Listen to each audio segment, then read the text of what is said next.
The transfer market has a way of turning the calmest summers into a late window panic, and tonight we may be witnessing one of those seismic shifts. Reports out of Portugal and multiple outlets claim that Al-Ittihad have made a dramatic approach for Rodrigo Mora. The 18-year-old Porto prodigy long admired across Europe, with figures being pushed into the Euro's 70-75 million bracket that would instantly reframe his future and embarrass any club not ready to move fast. At the centre of this story is a simple but explosive choice: stay in Europe where the pressure and the path to superstardom are more conventional, or accept a career-defining contract in the Saudi Pro League that offers financial security beyond most players' wildest dreams at the age of 18.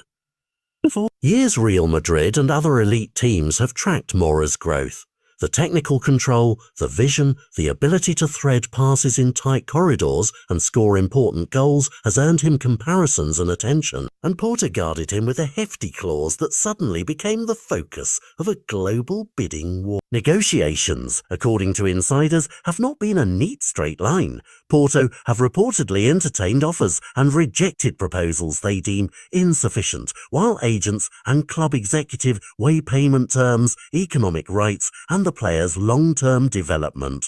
That tug-of-war matters because it tells you where football is headed. If a Saudi club can meet or exceed release expectations and convince a teenager to set his career path east, clubs like Real Madrid must ask themselves whether they will compete on price, project a clearer playing plan, or accept that some talents will be lost to new economic realities. But this is not merely a money story. For Mora, the choice is personal. Move to a league where he might grow with less relentless scrutiny, but also away from the elite European spotlight that often accelerates technical and tactical growth. Or stay in Portugal and await a transfer that lines up more traditionally with progression into the Champions League ecosystem.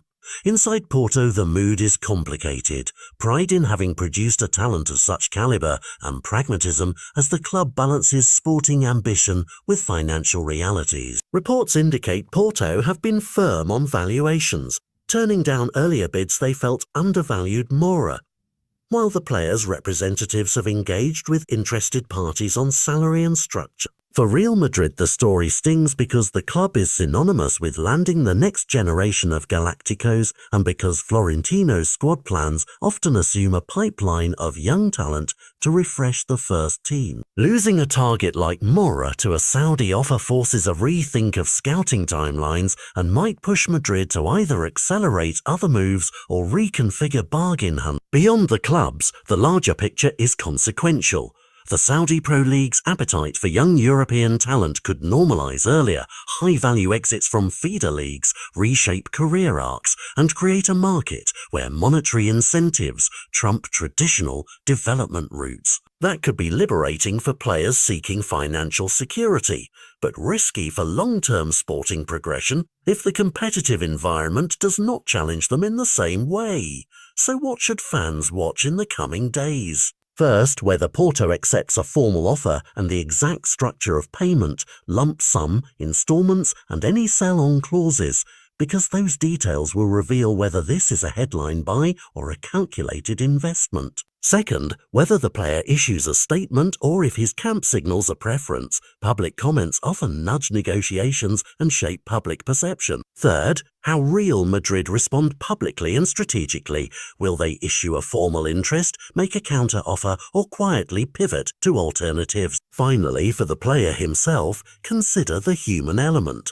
An 18-year-old weighing career, family, culture, and development in a decision that could define not just his bank account, but his footballing identity. Tonight the transfer pages are full of numbers and rumours, but beneath that cold arithmetic is a question about the future of talent.